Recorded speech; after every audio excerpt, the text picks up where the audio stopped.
Recorded, you just the one who's speaking. So that'll just be me. Good morning. Hello, welcome. Let's start in a heart bench. No reason to reinvent the wheel. For heart bench, one block on the taller height near the back of your mat, one block on the narrow side, just in front of it. When you lie down, the block that's closer to you supports your ribby spine. So the base of the skull is supported by the taller height block, and the soles of the feet touch if that feels okay in your body. Oh, so glorious. So I don't know how things are out in the Chicago area, but we are having just the most phenomenal October. It's really lovely just to be basking in the sunlight here in my tiny little spot. I hope wherever you are, you feel equally open to the magic and the mystery of the phenomenal world, and feel a sense of gratitude for all we get to experience. And from this perspective, the multi-layered textures and colors and flavors of life, rather than preferring one and eschewing another, rather than perpetually questing after one and relentlessly denying or avoiding another. Simply opening to the magic and the mystery perhaps makes each one of us more curious about the fullness of experience.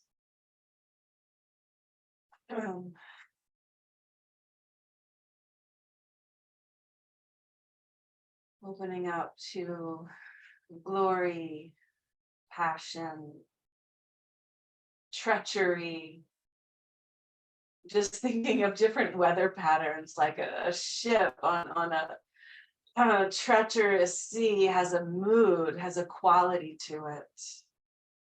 Storms have a quality. Fog, dampness.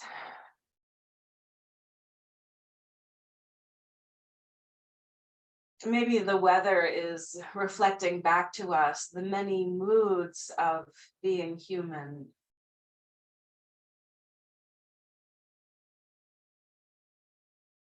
The seasons.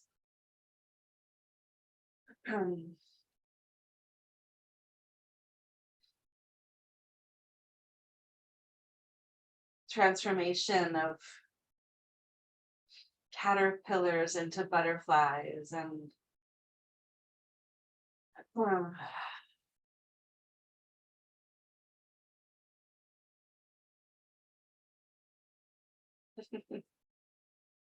I hope this makes sense to you. It makes total sense to me.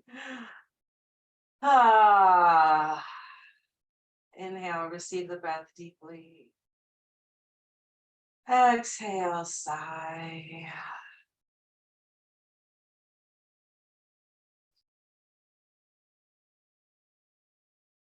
Take a few breaths here, or enjoy a few breaths, or receive a few breaths.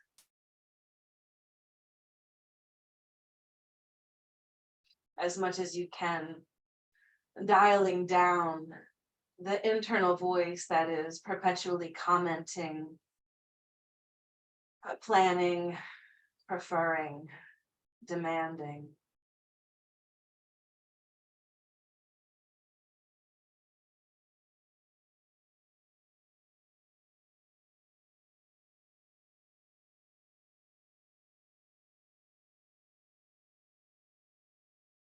Right into receiving mode.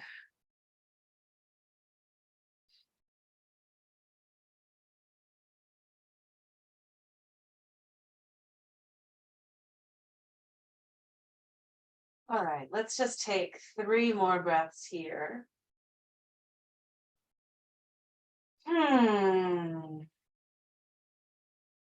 You're muted, make all the sound you want. Notice that sighing has a vibration and that the vibration ripples through the body. How a yummy noise has a different frequency than a dreadful one.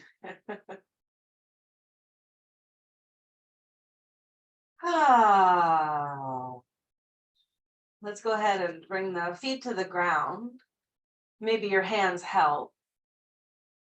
Elbows, palms down, chin in, come on up. Sit up, feel. Maybe it feels like getting off of an amusement park ride.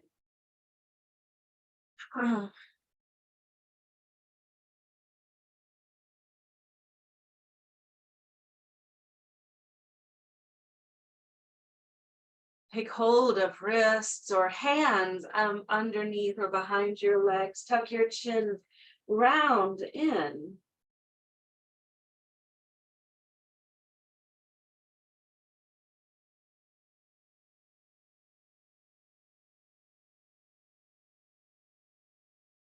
Be inspired by your own intuition.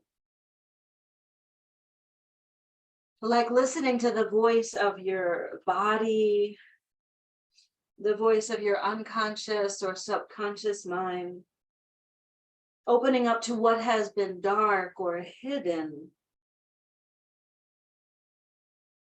to be guided by unseen forces.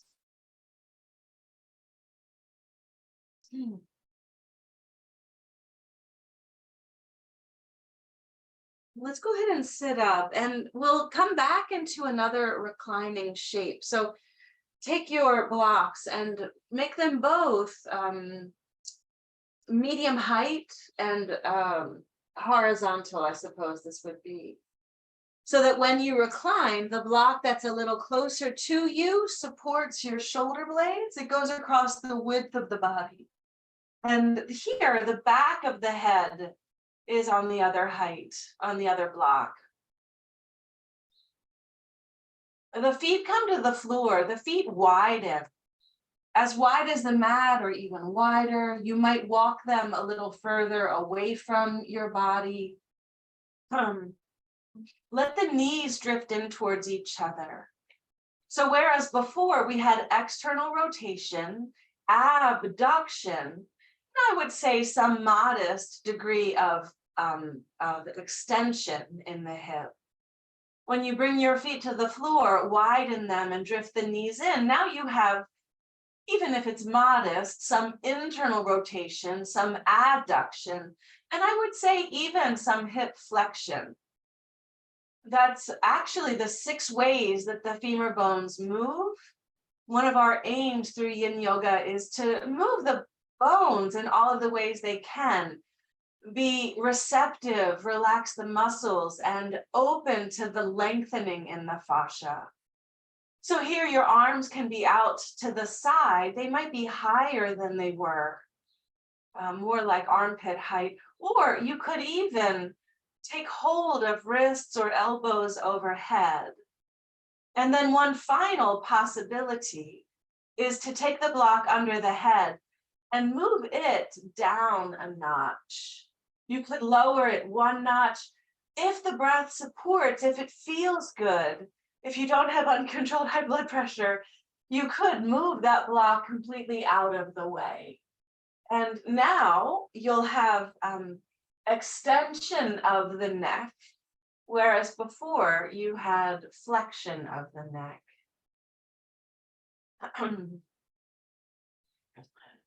In subtle and obvious ways.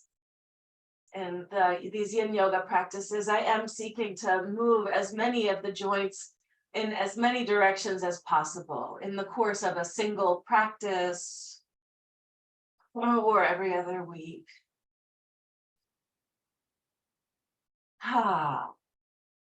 You'll notice that the shapes you take The shapes that you embody, they have feeling states to them. It's impossible, in my estimation, it is absolutely impossible to do something just physically. Your energy is involved. There's mental chatter, there's feeling states, there's intuition, there's deep wisdom. And possibly the ability to connect with the deepest part of yourself. All of you is involved in everything you do, to lesser or greater degrees of consciousness, awareness. And so one tactic, one tool as you practice Yin Yoga might be to simply notice what you notice first. What's your habitual level of awareness? Feel that, acknowledge that, and then spread it out.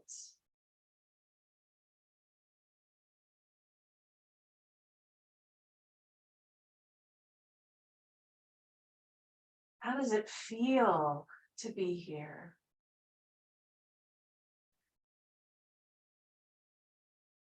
When does the breath become more shallow or more deep? When do you unconsciously stop breathing? What happens if you consciously, conscientiously pause the breath?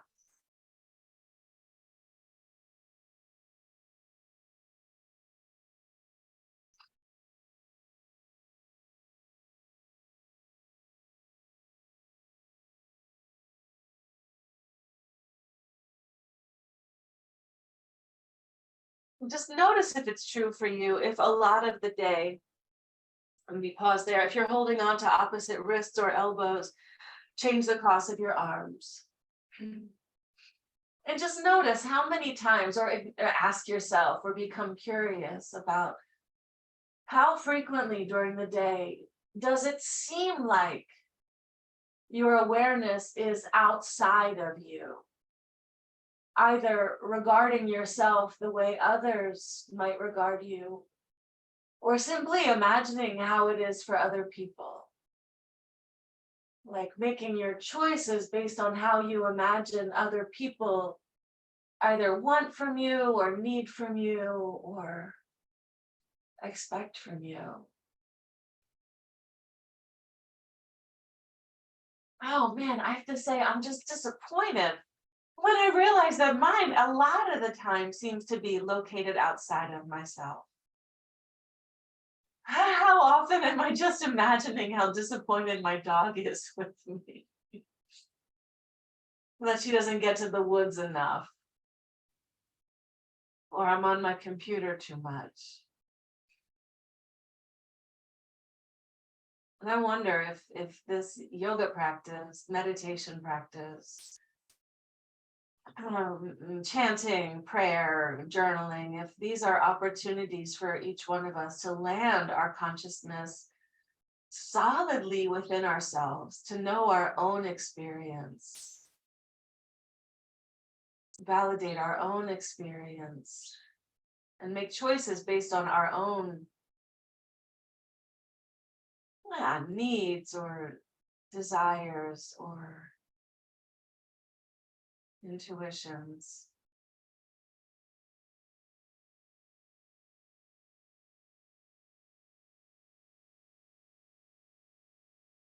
Let's inhale here.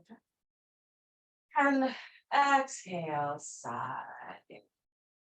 Go ahead and bring your arms alongside the body, elbows, palms down. Actively tuck in your chin first.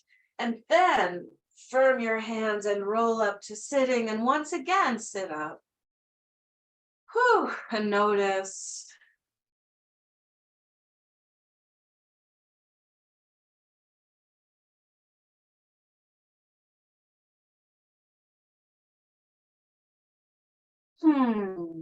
Go ahead and fold forward once again.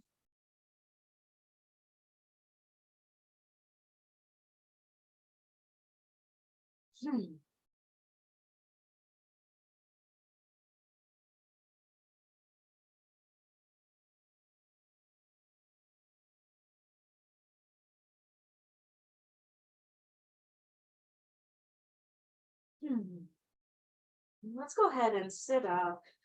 Come to sit, whether that's on the edge of, you could sit on one block, you could make a bench with 2 blocks, you could sit on blankets, bolsters, meditation cushions, couch cushions.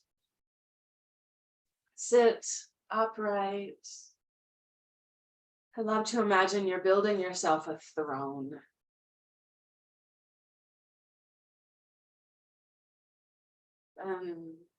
Maybe that quality evoking a sense of regalness, connecting with an inherent dignity, not putting something on like a costume, but revealing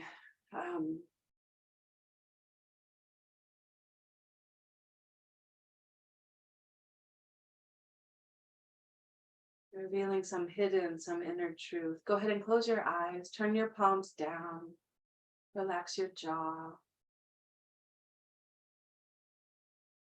Feel how the breath moves here.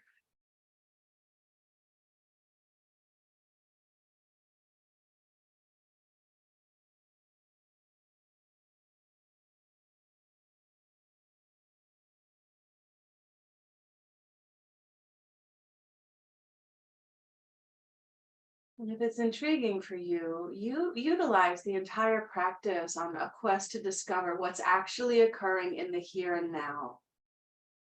What can you discover? What is revealed to you through your senses in your body? What can you become aware of that perhaps you've never noticed before? Might be extraordinary, miraculous, might be utterly ordinary. Like sitting here right now, just notice for yourself if you have this experience. When you inhale, can you feel the skin of your belly, your rib cage, touch the inside of your shirt as you inhale? And then feel the space that's created as you exhale. If you have some awareness of that, just recognize that that may have been happening the whole time and you never noticed.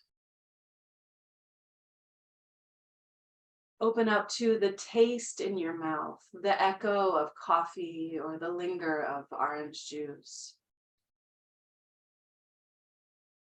Notice how bringing your attention to it might have immediately generated an opinion, and how you could move beyond the opinion and simply have the direct visceral experience. Get curious about what generates the opinion, perhaps. And maybe this little inquiry can intrigue you to be curious about what else is occurring that you've never noticed. What have you taken for granted or regarded as mundane?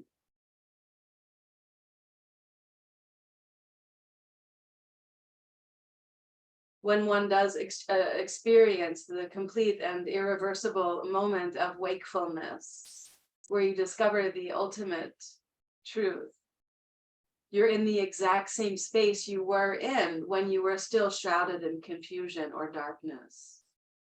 So the experience of wakefulness is right here. Perhaps turning your attention to whatever has been hidden in plain sight. Let's place the hands on the heart. Lift your heart and bow your head.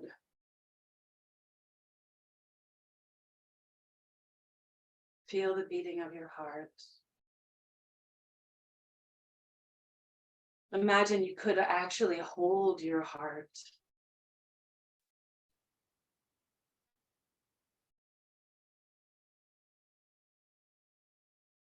all day long. You have to abide the rules of logic and reason, check off your to-do list, tend to your responsibilities. Let your time on the yoga mat and meditation cushion be an opportunity to move toward the heart, from the heart, to know your heart, to listen.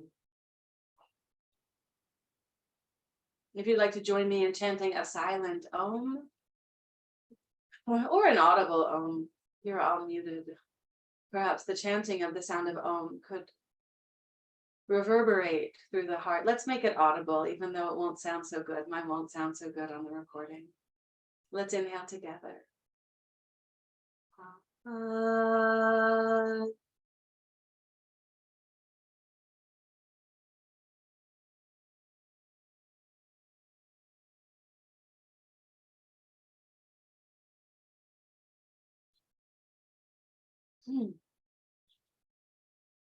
Let's practice a round of Kapalabhati. Slide one hand down to the belly. Inhale, the belly swells. Exhale, the belly drifts back. Inhale, the belly swells. Exhale, drift the belly back. So this is the natural way the breath moves. The belly fills as you inhale and empties as you exhale. If you notice, you do the opposite. If you inhale and suck it in and exhale, release, just notice that and see if you could change it. For Kapalabhati, we focus on the exhale with the inhale just happening. It sounds like this. It's a cleansing breath. You might need a tissue. Don't do this if you're pregnant, if you have uncontrolled high blood pressure, tachycardia, hiatal hernia, any abdominal injury. Just breathe naturally. For Kapalabhati, let's inhale, swell the belly. Exhale, drift it back. Inhale halfway and begin pumping.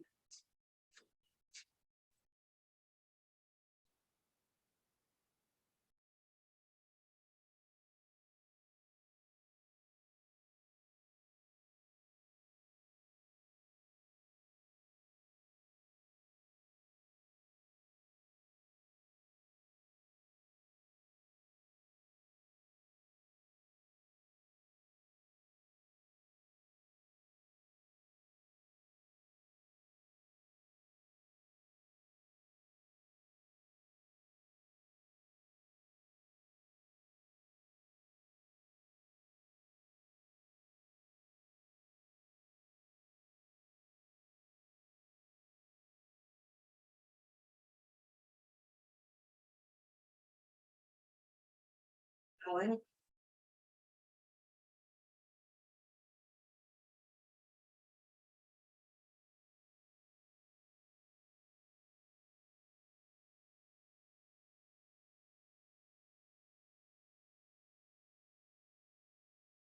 Start to slow it down.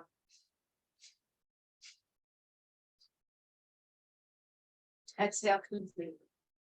Inhale, expand in all directions. Exhale, let that breath go. Release your hand. Feel.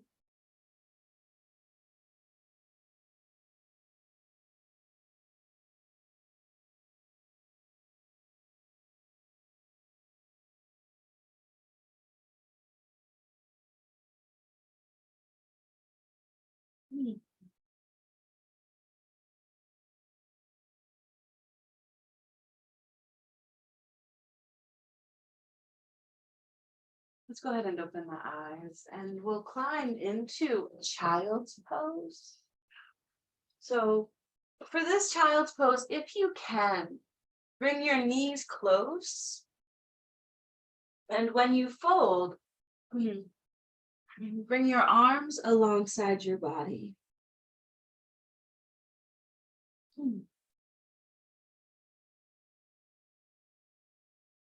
Oh.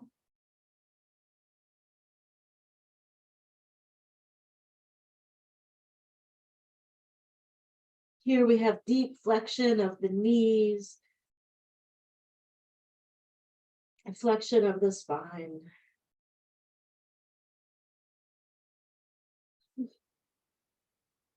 Oddly enough, in a way I can't understand, this is, I believe, heading more toward like flexion of the upper arm bones. No, I'm sorry, extension of the arm bones.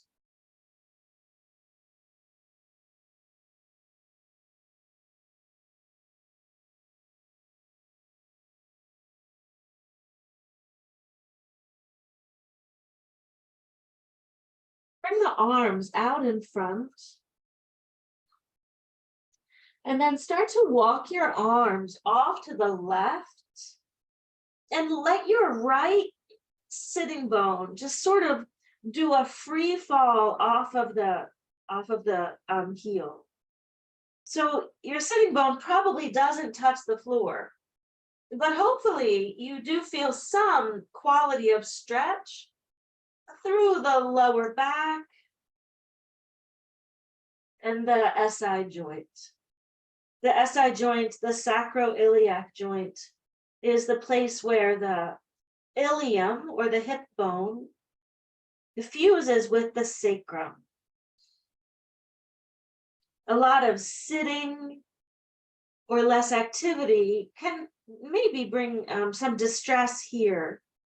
And my hope is that this will feel good to you. Maybe the right hand can even stack on top of the left hand.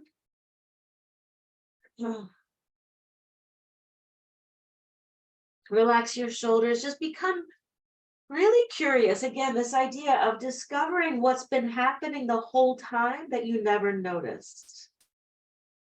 That might include armoring tactics. When do you tighten your belly? When do you clench your jaw? Furrow your brow?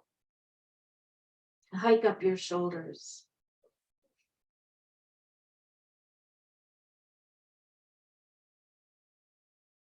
Many of the Yin Yoga poses, we spend between 3 and 5 minutes in. This one will just be here for one more full breath.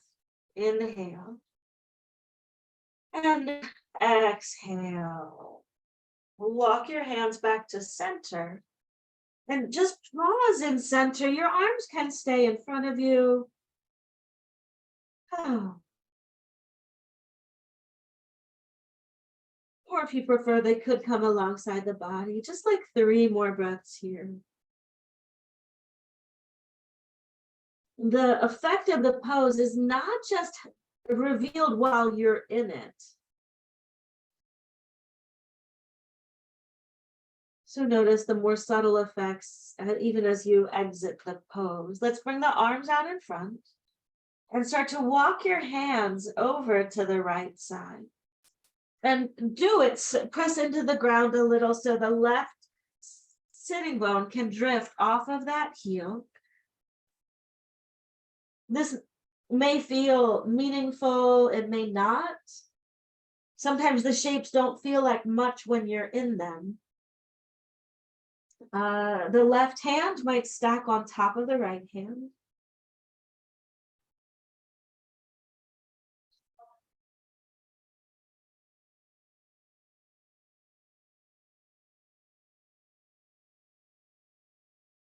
No.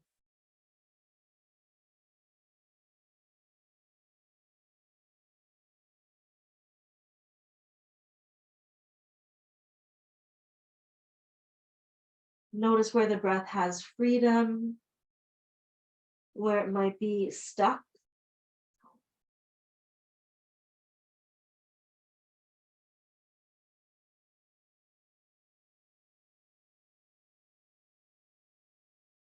No.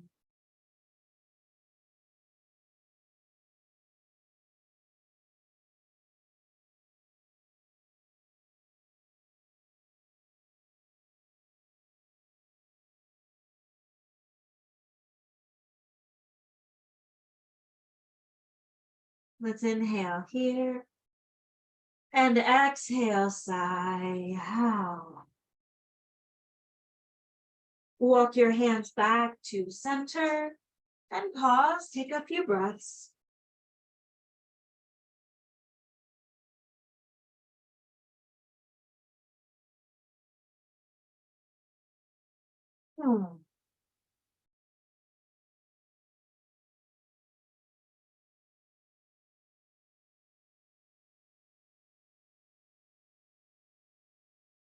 Let's come up onto hands and knees.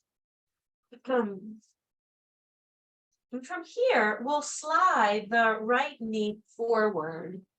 And of course, so this is an external hip opener. I know Susan prefers to do this lying down, right ankle on left knee. The left foot can rest on your couch or the edge of your bed. Or if you have a wall, you could spin, have the left foot on the wall. Same collection of joint movements, or folding forward, a pose called sleeping swan here. If you want to make this also a shoulder opener, you can slide the left arm in the back, the right arm in the front. Maybe you have a block or a blanket under your forehead. Get the arms underneath of you, maybe your chest rolls forward a tiny bit. Hopefully feeling this in the right outer hip.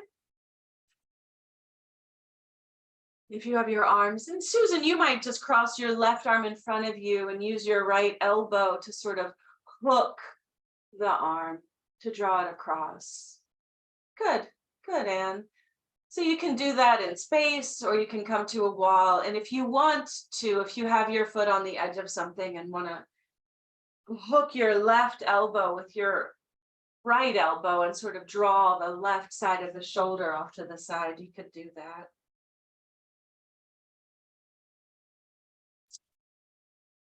Ah.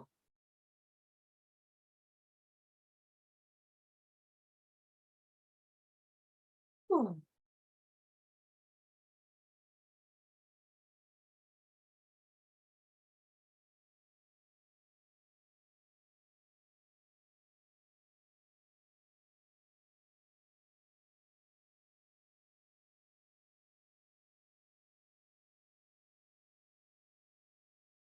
Hmm.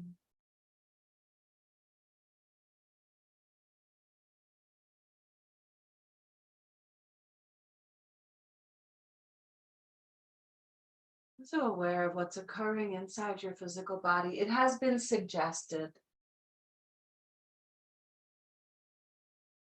that the body is the unconscious mind. Not that the body houses the unconscious mind, but that the body is the unconscious mind. Susan, Davia, you've probably heard me say that before. When I first heard this was 2009. I was on a 7-day chakra intensive workshop experience with Anadea Judith at Kripalu. And Anadea Judith made this statement. And so I have been chewing on it. What's that, 13 years?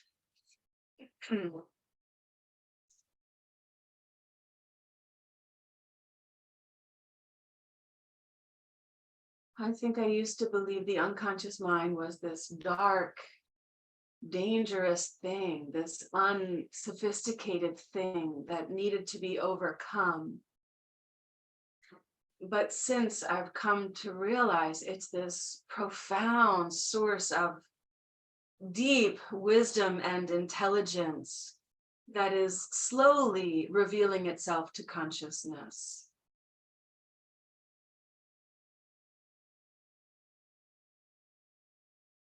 Like the consciousness is the tip of the iceberg, and unconsciousness is everything that hasn't been witnessed.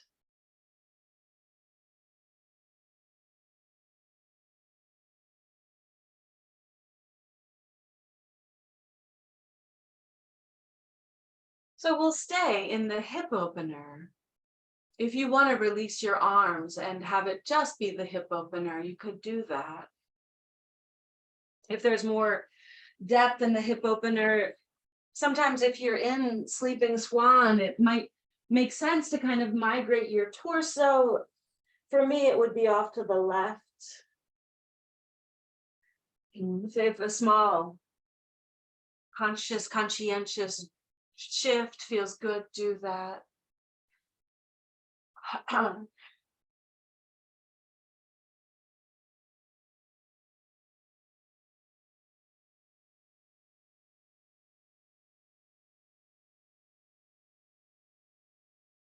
So obviously, the body does so much beyond conscious awareness. The autonomic nervous system is regulating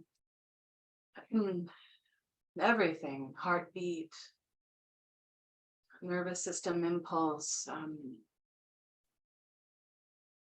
metabolism, digestion, organ function.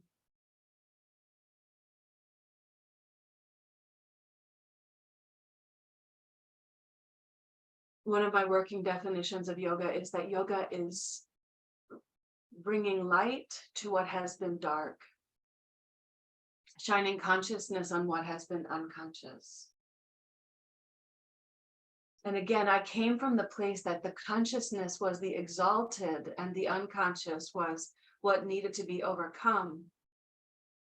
But I've come to realize that's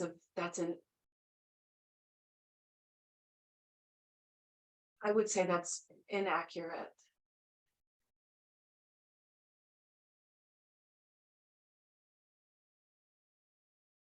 Okay, inhale here and exhale. So if you're on your back, you can just release your feet to the ground. If you're forward, lift up your torso. Maybe pause here for like 3 breaths.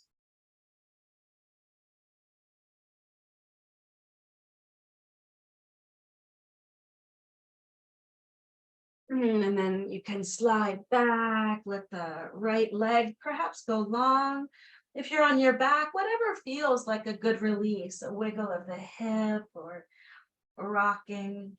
If you're still on hands and knees, you could come into a downward dog, swivel the hips, pedal the feet.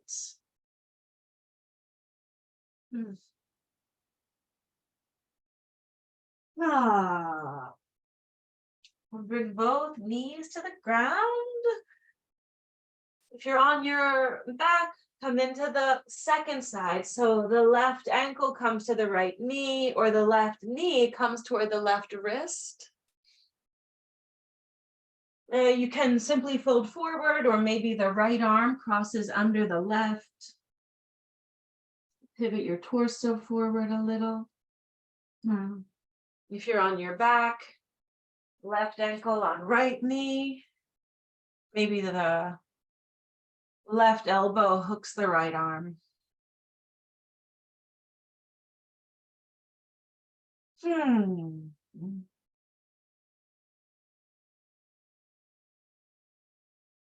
Part of the way the yogis got attention, as I understand it, maybe the turn of the century from 1800s to 1900s, Swami Vivekananda came to the West. It might have been at the late 1800s, 1893 or something.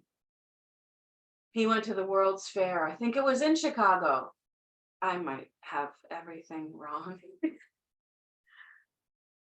But I believe part of the way that the yogis were capturing people's attention was by doing impossible things.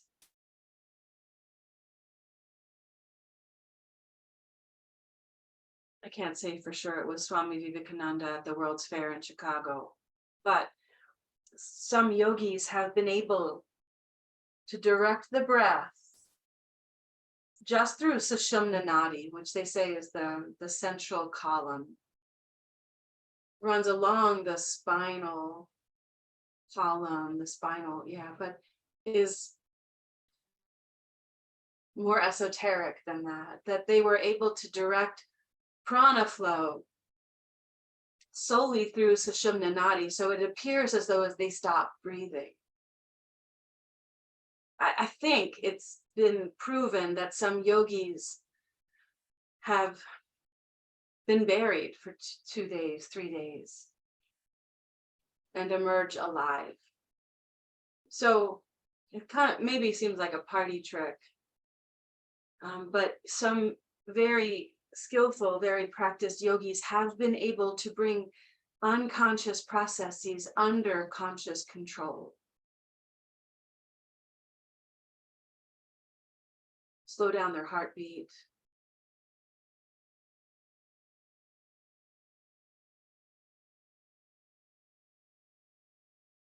And so again, this might, if it's fascinating to you, I don't have any urge to be buried for 3 days and be still alive. It doesn't interest me or sound like a nice way to spend 3 days.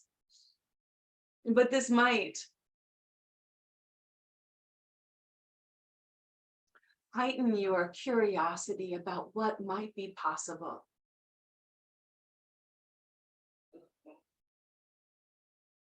What have I been taking for granted?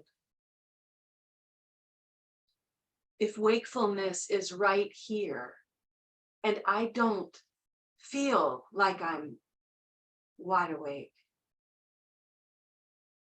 irreversibly awake.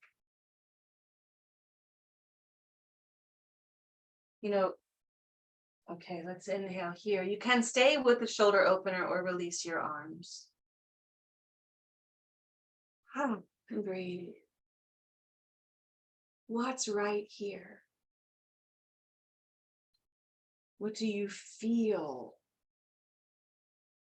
through your senses?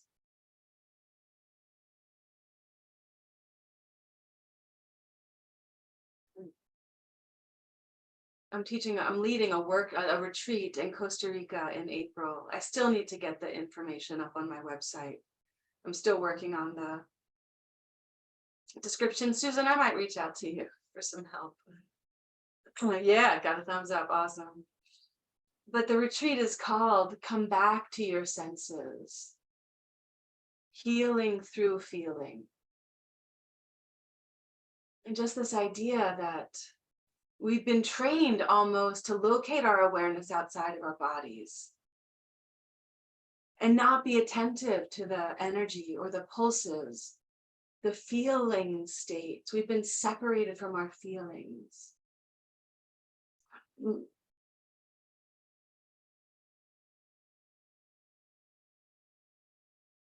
how our feelings might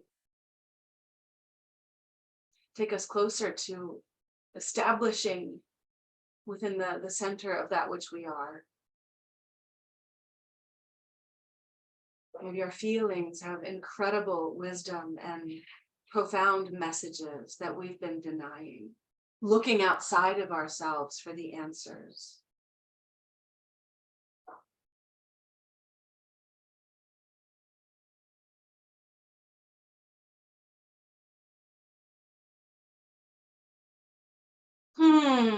Inhale, receive the breath deeply.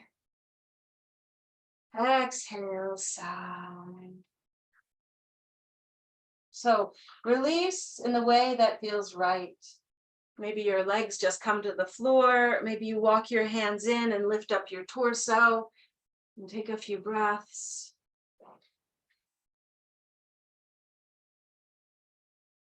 And if you'd like to come into a downward dog, that might just be lovely. It might feel good, even if you've been on your back. You want to transition, pedal out your feet. Feel how when you move the body, there is sensation. How you can feel it without judging it.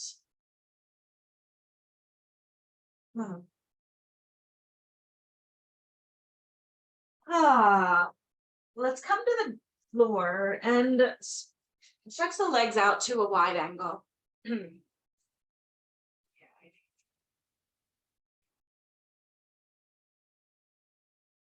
So, little caveat.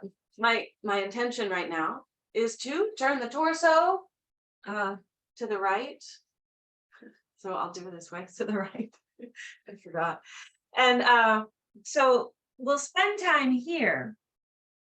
And then at any point, if you want to turn your torso to the left arm might come alongside the ear or tuck around behind you. And what I want to let you know is that doing this with both legs long might feel might restrict your movement. If anyone prefers to bend the left knee, that's an option. Actually, when I bend the left knee, I feel more in the sacroiliac joint, which might be perfect. So go ahead, and when you fold over the long leg, you don't engage the thigh. You don't integrate the bone. You don't strive to go deeper.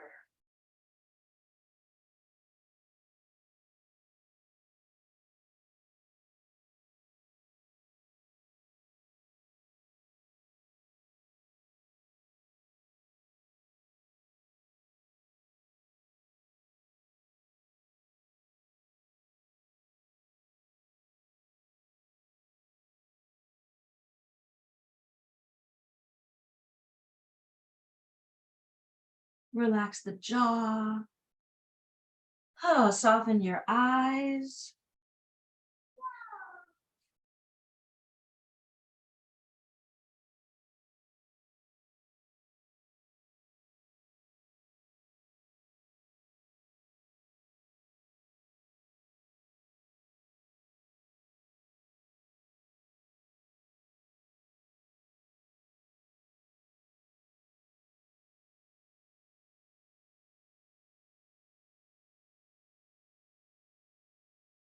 Of course, I didn't say it, but you can use your blocks under your elbows if you like, or whatever helps. Now, my theory is that coming back to your senses is not about logic or reason. Coming back to your senses is coming back to what you know in your body, what you know in your bones.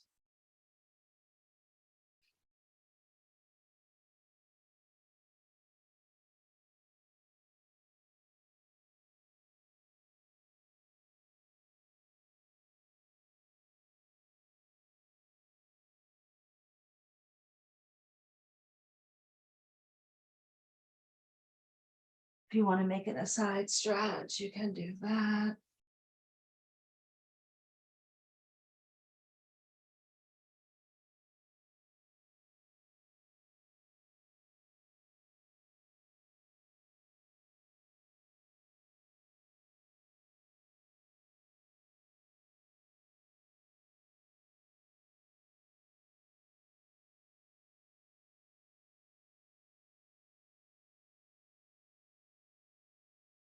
To me, coming back to your senses is coming back to your power.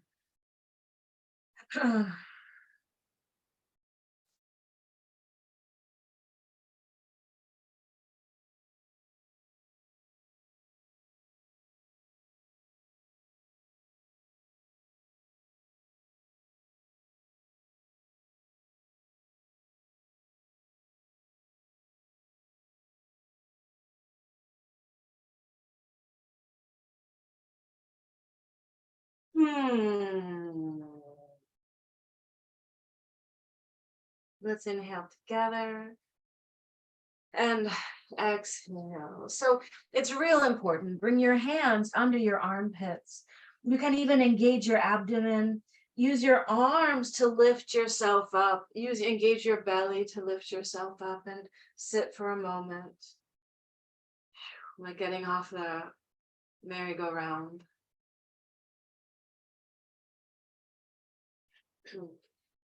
So now it's the left leg that's long. Either you fold with the right leg out to the side or you bend the right knee. Turn toward the leg and fold forward.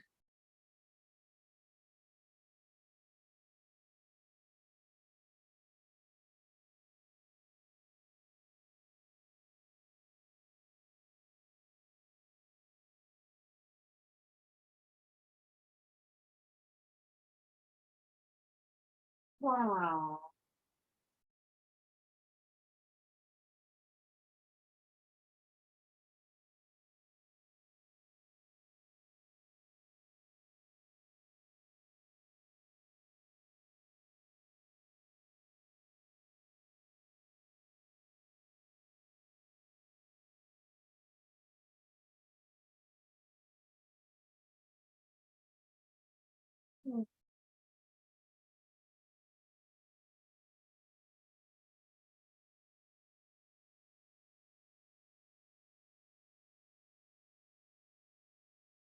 It's so interesting to me that we use this word sense. No, we use this word feeling to talk about many levels of perception. Like you feel sunlight on your skin, or you feel touch on the physical body, and maybe you feel the like a surge, like a prana surge, like a little lightning bolt through you, or the beating of your heart, and that's like an energetic feeling. You feel sad, you feel angry, or you feel like screaming, you feel like you're drowning, or you have a gut feeling, like I had a feeling that was going to happen. And so we use this word feeling, which maybe we could say is sensing, to really describe our embodied experience.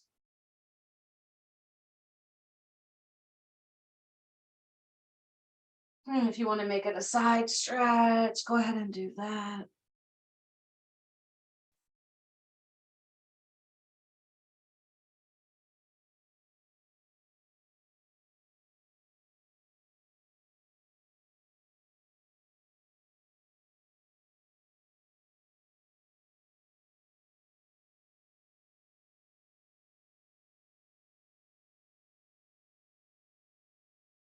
Hmm.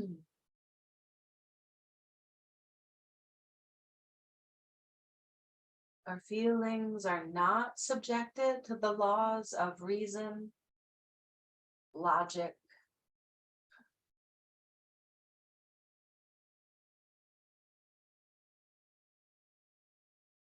Maybe the term makes sense needs to be reallocated. It's not about logic. When something makes sense to you, it vibes with what you feel.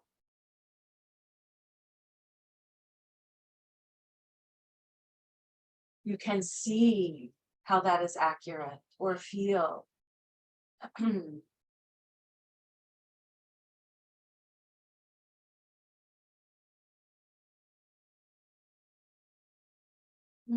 Let's inhale. Ah, exhale. Use your arms, engage your belly, sit up.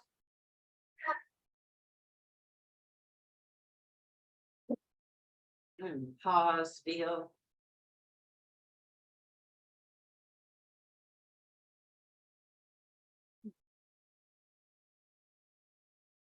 Let's stretch both legs long and fold forward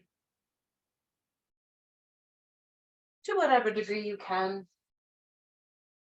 If it's better for you to bring the soles of your feet to touch and draw your heels in, you can do that.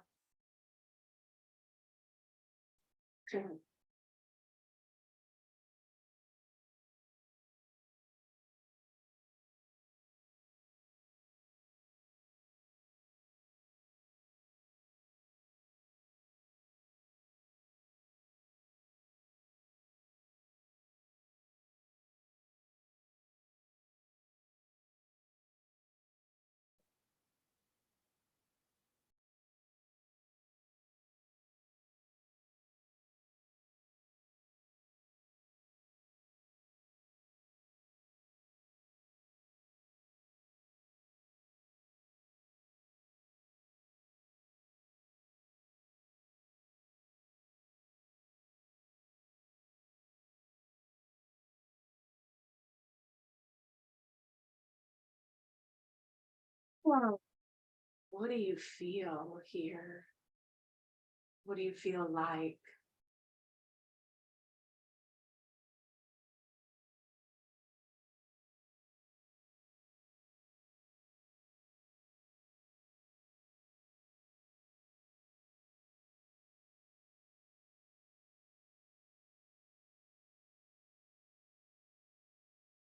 You just had this funny thought. Maybe I should make a little cartoon. Someone says, "How do you feel?"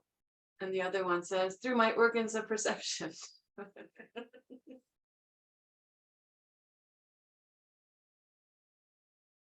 All right, that's funny to me.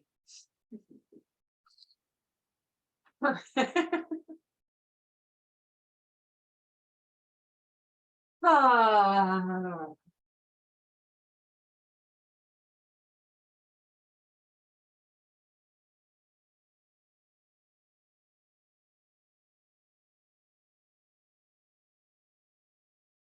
Hmm.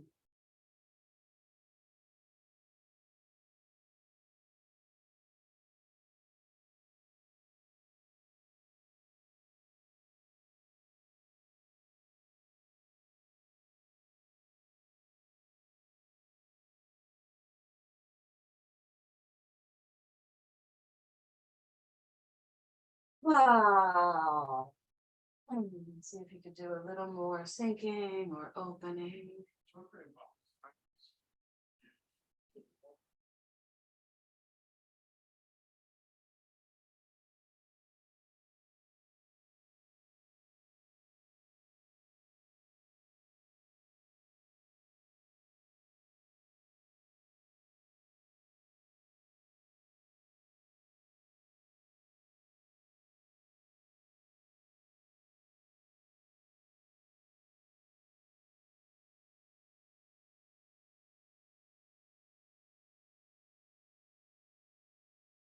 Hmm.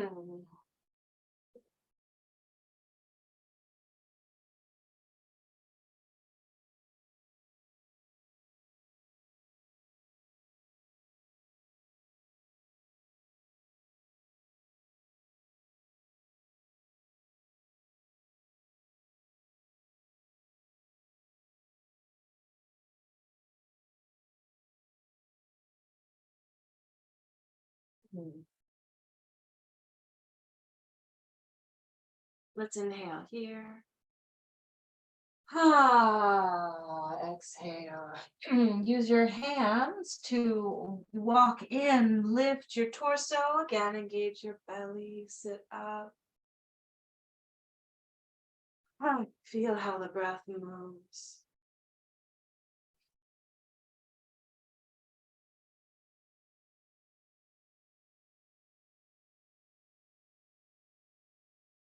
Feel pulse, what feels like glitter or tingle.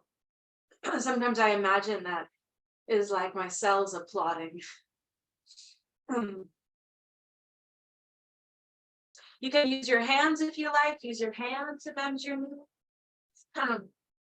Bring your feet to the floor and sway side to side.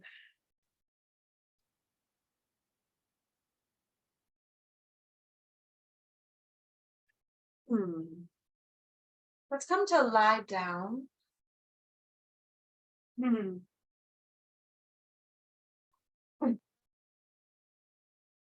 Hmm. Feet on the ground. Hips lift, block under the sacrum.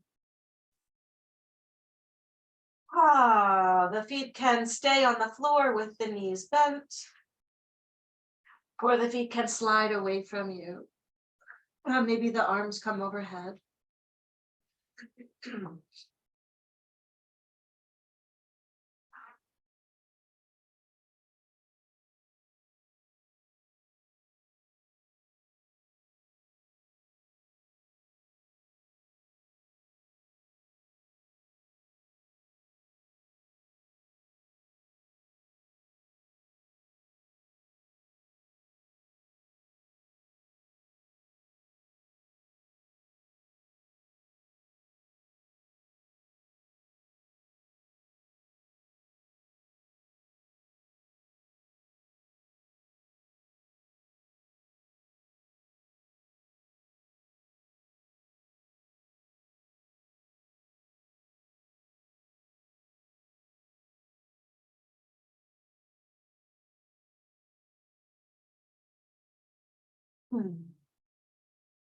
Especially when there's no external guidance directing your attention. Notice where your attention goes.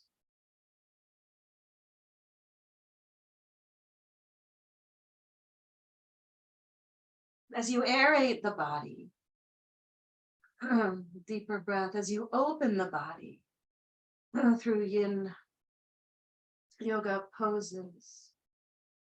Recognize that the thoughts or the people or the memories or the insight that bubbles up might not be discursive thinking, might not be distracted, avoidant thinking, but might be messages about what needs to be known or addressed or worked on, felt. You're welcome to stay here or walk your feet in, press your sacrum down, puff up your chest and stretch your feet to the sky. Oh.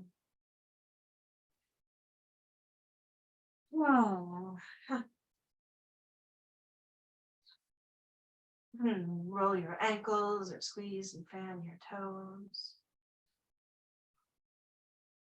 Whew.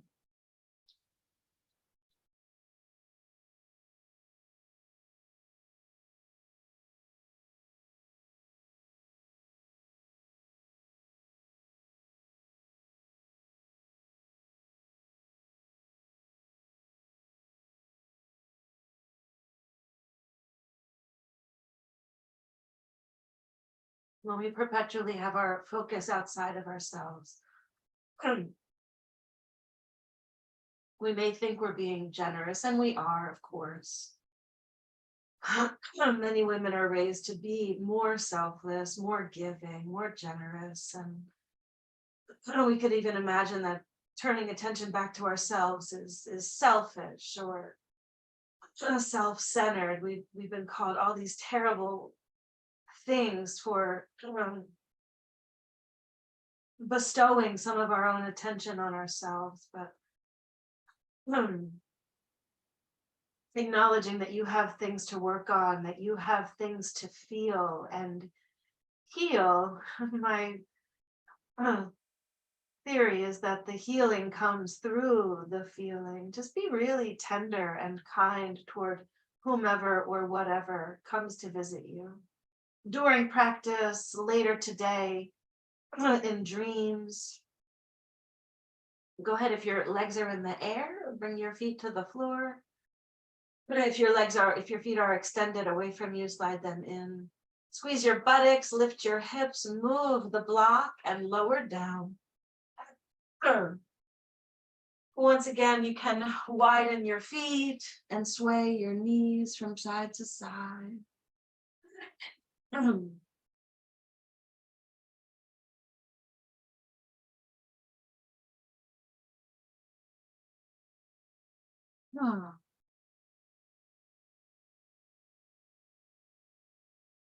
Let's go ahead and draw the knees into the belly, rock a little bit from side to side. It might feel really good, even necessary, to bring both knees to the left, right arm to the right, look to the right.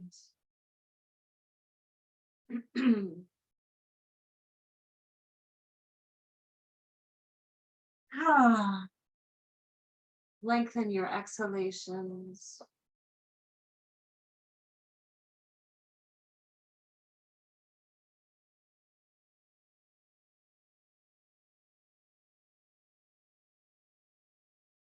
Knees back to center, both to the right, right arm on top, look to the left.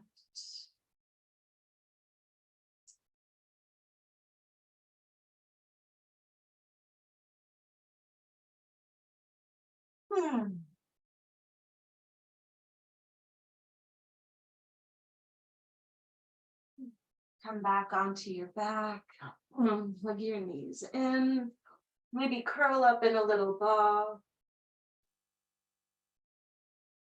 And then lengthen your legs long. I'm kind of sure, I imagine, I believe. You've all heard of the book, The Body Keeps the Score. Your body knows the answer. Your body speaks your mind. Works that are pointing us back to our physical bodies, back to embodiment. So come to Shavasana, maybe a blanket under your knees or over top of your body. Or maybe something over your eyes.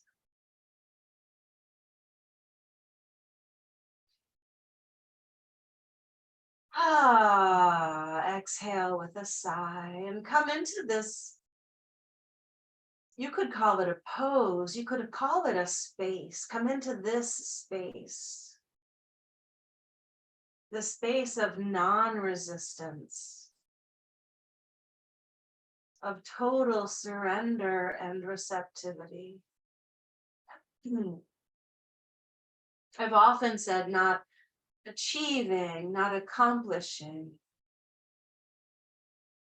It's only recently occurred to me that there's also not avoiding or denying.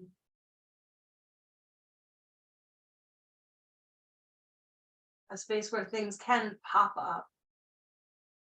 And there's this idea in yoga of vasanas. Vasanas are what are deeply held impressions that may eventually surface. So let consciousness come to what has been unconscious. Dare to see what maybe you've been hiding from yourself. Trusting that only what you have the fortitude to be healthy with, could deal with healthily, could arise.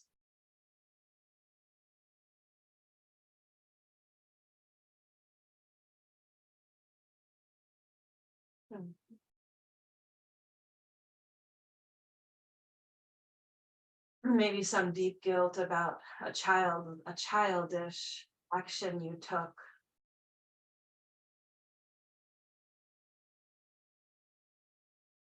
Something that you stole that you never admitted. But you could let that rise. You could forgive yourself. You could let it go.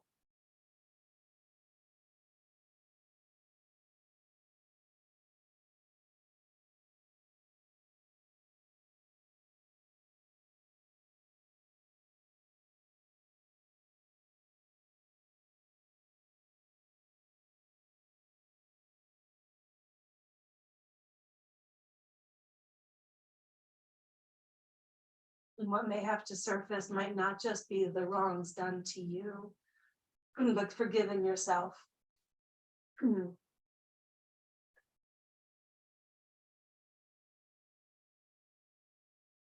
For some of the wrongs that maybe you never intended.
Inhale, receive the breath deeply. Exhale.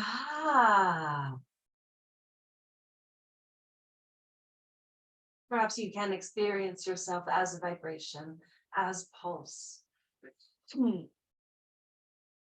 And add some movement to that pulse. Wrists, ankles, knees. Roll through the right side, come back up towards sitting, and return to a comfortable seat. Sitting on the edge of something. Eyes closed, palms down, connecting with your regalness.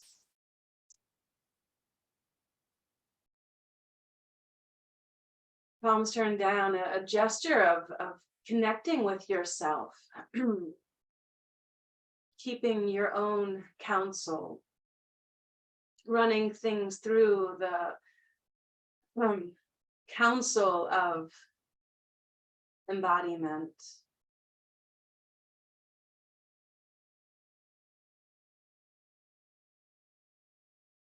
Place your hands over your heart.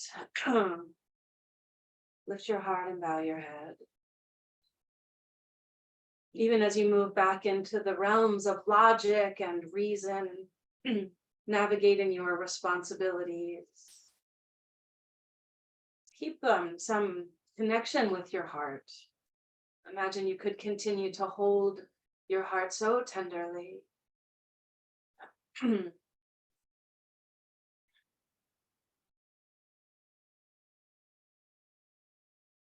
Invite your heart to the decision-making process. Let's conclude with the sound of a single Om.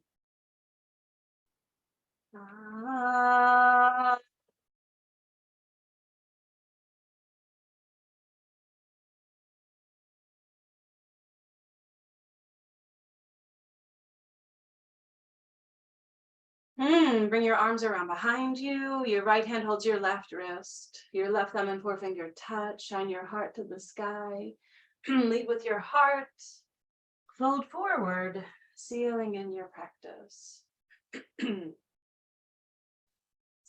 Thank you so much. What a treat to have you in practice today. Yeah, thanks so much. Let me hit the pause recording. Stop recording.